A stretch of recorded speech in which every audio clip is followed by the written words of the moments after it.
Hello students, welcome to my channel Anna's tutorial. Today's topic is a processing writing. Guava jelly. Guava jelly is a mouth-watering food item. It is prepared easily at home through some simple steps. At first, ripe guavas are collected from the market. These are then sorted out and the rotten ones are removed. The guavas are now cleaned with water and cut into small pieces.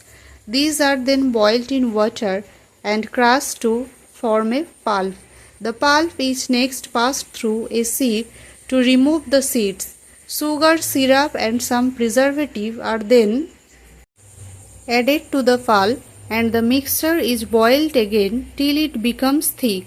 It is next allowed to cool and we get guava jelly. This is now filled in sterilized bottles which are sealed and labeled. They are now ready for sale.